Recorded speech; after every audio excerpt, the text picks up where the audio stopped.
क्या हुआ मैडम, क्यों इतना चिल्ला रही हो? तेरी हिम्मत कैसे हुई अपने गंदे पैर मेरी गाड़ी पे रखने की? और ये क्या है? सॉरी मैडम, मुझे पता नहीं था ये आपकी गाड़ी है और ये मेरी कोल्ड ड्रिंक है, लाइए मुझे। इतनी गंदी चीज तूने मेरी गाड़ी पे रख दी।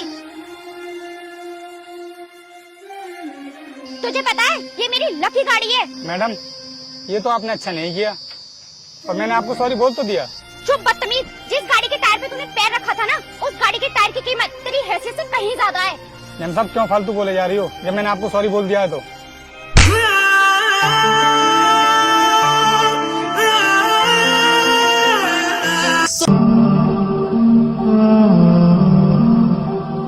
मैम साहब बिना बात के क्यों बवंडर कर रही हो?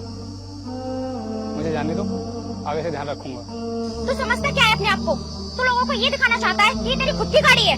लेकिन मैडम मैंने ये कब बोला कि ये मेरी खुद की गाड़ी है?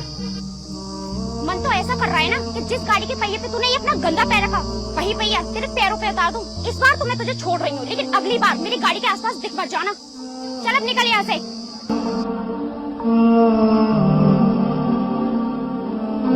इस दुनिया में ना गरीब आदमी की कोई इज्जत ही नहीं है। अमीर लोग पता नहीं गरीबों को क्या समझते हैं।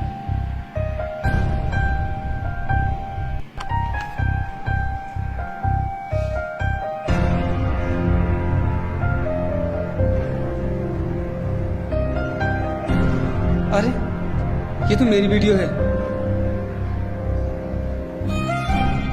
किसने इंटरनेट पर डाल दिया इसे?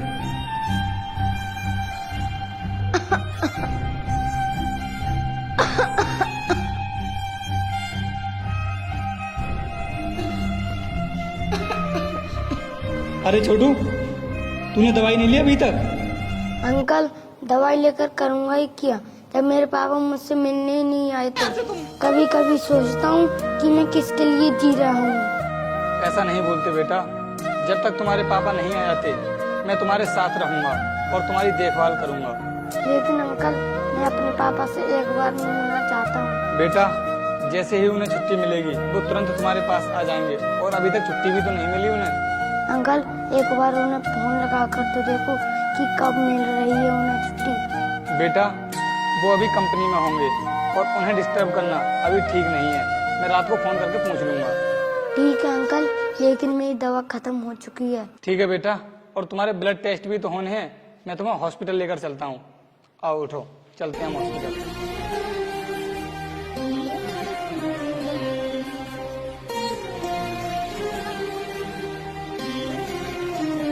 हे रुको, अंदर कहाँ घुसे जा रहे हो? अंदर पहले से ही काफी मरीज हैं, थोड़ी देर यहीं वेट करो। अरे भैया इस बच्चे की हालत बहुत खराब है, हमें डॉक्टर से मिलना बहुत जरूरी है।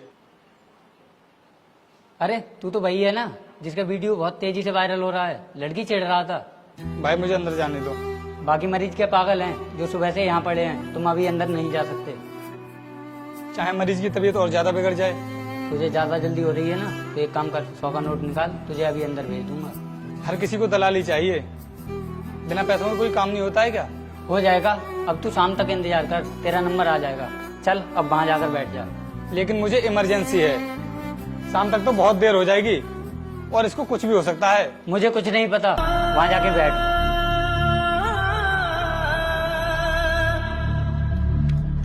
देखो अगर इसे मेडिसिन से कोई भी फायदा नहीं हो रहा है तो हमें मजबूरन इसे एडमिट करना पड़ेगा। ठीक है डॉक्टर साहब, आप इसे एडमिट कर लीजिए। तो ठीक है, सबसे पहले आप जाकर कैश काउंटर पर 25,000 रुपये जमा कर दीजिए, उसके बाद हम इसे एडमिट कर देते हैं। लेकिन डॉक्टर साहब इतने सारे रुपए मैं इतनी जल्दी कहाँ से अरेंज कर पाऊंगा? आप ट्रीटमेंट शुरू कीजिए, तब तक मैं कहीं से भी पैसों का इंतजाम कर लूंगा। देखिए मिस्टर, आपके जैसे यहाँ पर हमें रोज मिलने आते हैं।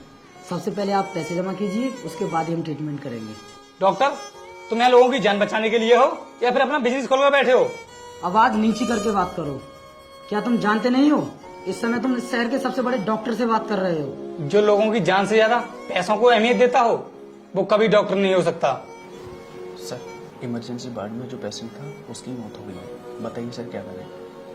देखो एक काम करो, उस पेशेंट के साथ जितनी भी परिजन है उनको उसके बारे में कुछ पता होना चाहिए, और जाकर कैश काउंटर पर कुछ पैसे और जमा करा लो और दोबारा से ट्रीटमेंट शुरू कर दो। जी सर। हाँ तो बताइए, तुम्हें पैसे जमा कराने हैं या नहीं? या फिर अभी सिक्योरिटी गार्ड को बुलाकर तुम्हें हॉस्पिटल से बाहर करा दूं? नहीं कराना मुझे तुम्हारे हॉस्पिटल में इलाज। और रोहित निकलते हैं।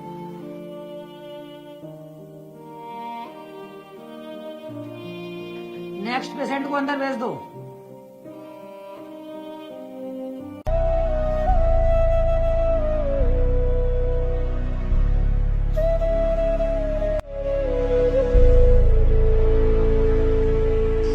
अरे ओए, अंधा हो गया क्या?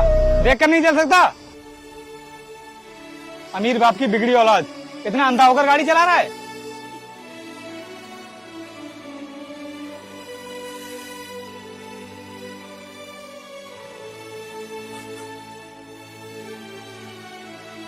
क्या बोल रहा था? अमीर बाप की बिगड़ी औलाद। बेटा इतना आसान नहीं होता अमीर होना। अमीर होने के लिए मेहनत करनी पड़ती है और तुम जैसे लोग गरीबी में ही पैदा होते हो और गरीबी में ही मर जाते हो। मैडम, कम से कम गाड़ी तो देखकर चलाया करो। मेरे पास से होकर गई है, अगर मुझे चोट लग जाती तो। और रही बात अमीर होने की, तो अपने बाप दादा की कमाई हुई दौलत पर इतना घमंड मत करो। अगर हिम्मत है तो अपने दम पर अमीर बनकर दिखाओ। अच्छा, तुम अपने दम पर कुछ कर सकते हो या खाली मुंह चलाना ही आता है? मैडम, मैं गरीब जरूर पैदा हुआ हूँ, लेकिन गरीब मरूंगा नहीं। ये मेरा वादा है तुमसे। तो ठीक है, एक वादा मेरा भी है तुझसे। अगर तू अपनी जिंदगी में कुछ बन गया तो पूरी जिंदगी मैं तेरी नौकरानी बनकर रहूंगी, तेरा हर हुक्म मानूंगी, तेरे पैरों में अपना जीवन गुजार दूंगी। लेकिन हाँ, अगर तू कुछ नहीं बना तो तू मेरा गुलाम बन के रहेगा। मैडम, जल्दबाजी में कुछ गलत फैसला ले लिया आपने। आपको नहीं पता, IAS बनने की तैयारी कर रहा हूँ। तुम गरीब लोग ना दिमाग से भी बहुत गरीब होते हो। अरे UPSC की कोचिंग की फीस भी नहीं भर सकता तू। मैडम, मैं कोचिंग की फीस भरने के लिए दिन रात मेहनत करूंगा और UPSC क्लियर करके ही रहूंगा। हाँ हाँ ठीक है, देख लूंगी। और वैसे भी तू IAS ऑफिसर कभी नहीं बनेगा। अब निकल यहाँ से।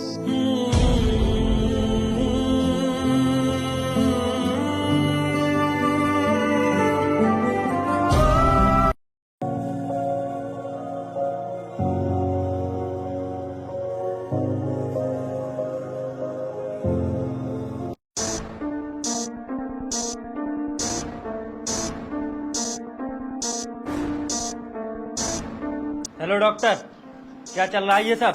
अरे सर, आप बताइए कैसे आना हुआ? और आप तो मेरे हॉस्पिटल में पहले भी आ चुके हैं। अरे डॉक्टर साहब, ये जिले के IAS ऑफिसर है। क्या सर? प्लीज बैठिए।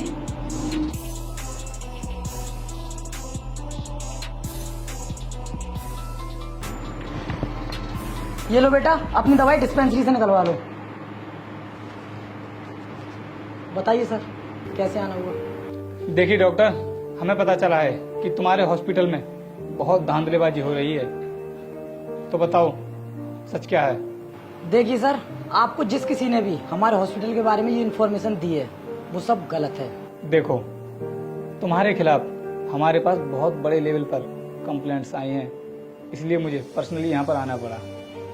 तुमने अभी एक बच्चे का ऑपरेशन किया था, जिसकी किडनी निकाल ली और उस बच्चे की कुछ दिन बाद मौत हो गई।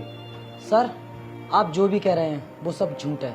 ये मुझे फंसाने की साजिश की जा रही है। हमें पता था कि तुम जरूर ये नाटकबाजी करोगे, इसलिए हम सबूत अपने साथ लेकर आए हैं। ये देखो बच्चे की पोस्टमार्टम रिपोर्ट।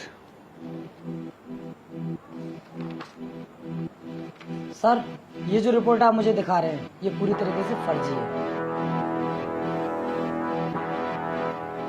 डॉक्टर, हम अच्छी तरह जानते हैं क्या फेक होता है और क्या रियल। तो सर आप ही बताइए, क्या मैं ऐसा कर सकता हूँ? आप तो अच्छे से जानते हैं कि डॉक्टर भगवान का रूप होता है और लोगों की जान बचाना ही उसका असली धर्म होता है। लेकिन तुम्हारा हिसाब कुछ अलग है। लोगों की जान लेना ही तुम्हारा असली काम है। लोगों के इलाज के नाम पर तुम बिजनेस करते हो। और याद करो, अब से 1 साल पहले मैं भी तुम्हारे हॉस्पिटल में आया था एक बच्चे का इलाज करवाने के लिए, लेकिन पैसे ना होने की वजह से तुम्हें उसे भर्ती करने से मना कर दिया। लेकिन सर, पैसों का काम तो पैसों से ही चलता है ना। लेकिन डॉक्टर, पैसा ही सब कुछ नहीं होता है। इंसानियत भी कोई चीज़ होती है, और अगर किसी के पास पैसा नहीं है तो वो तो बेचारा बेमौत मारा जाएगा। सर, मैं आपसे वादा करता हूँ कि आगे से ऐसा कुछ भी नहीं होगा। नहीं डॉक्टर, हमें तुमको अरेस्ट करना ही होगा और तुम्हारे इस हॉस्पिटल को सीज भी करना होगा। और अगर तुमने हमारे इस काम में कोई भी दखलंदाजी देने की कोशिश की तो मजबूरन हमें तुम्हारे इस हॉस्पिटल पर बुलडोजर भी चलवाना पड़ेगा।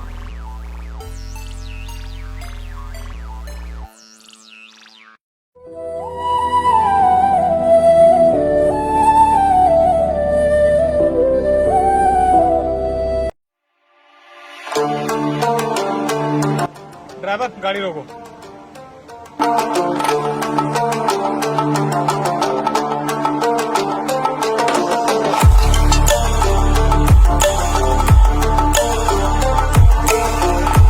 सर मैं भी आपके साथ चलता हूँ।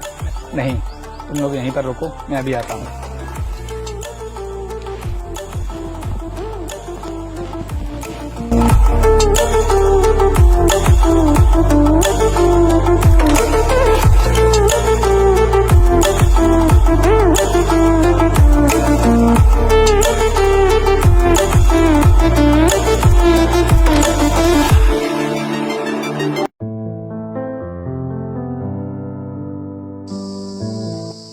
हाँ तो मैडम, क्या हाल चाल हैं आपके?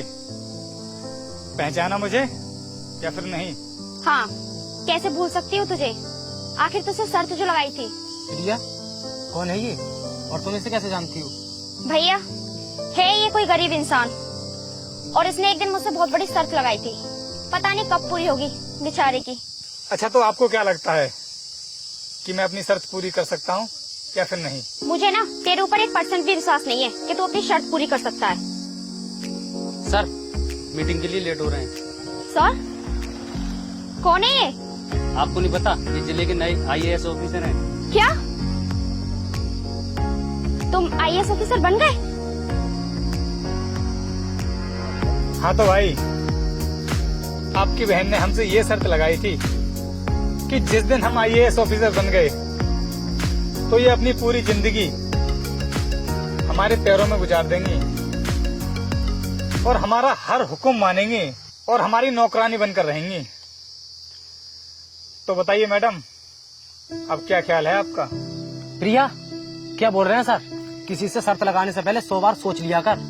और हाँ, किसी को अपने आप से छोटा मत समझना, क्योंकि इस दुनिया में कोई किसी से छोटा नहीं होता।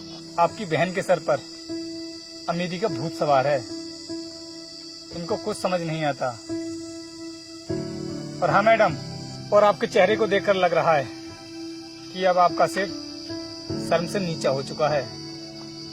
खैर छोड़िए, मैं आपको यहाँ नीचे दिखाने के लिए नहीं आया हूँ। चलो, मैंने तुमको माफ किया, लेकिन आगे से इस तरह का मजाक किसी भी गरीब के साथ मत करना, क्योंकि किसी का कुछ नहीं पता कौन गरीब किस हद तक जा सकता है। सर प्लीज आप इसे माफ कर दीजिए, इसकी तरफ से मैं आपसे माफी मांगता हूँ। कोई बात नहीं सर, मैं अपनी पूरी जिंदगी आपके साथ गुजारने के लिए तैयार हूँ। क्या मतलब है तुम्हारा? सर मेरा मतलब कि मैं आपसे शादी करना चाहती हूँ। लेकिन मैडम, मैं अभी शादी करने के मूड में नहीं हूँ। I am not interested. Meeting के लिए लेट हो रहा हूँ और निकलो।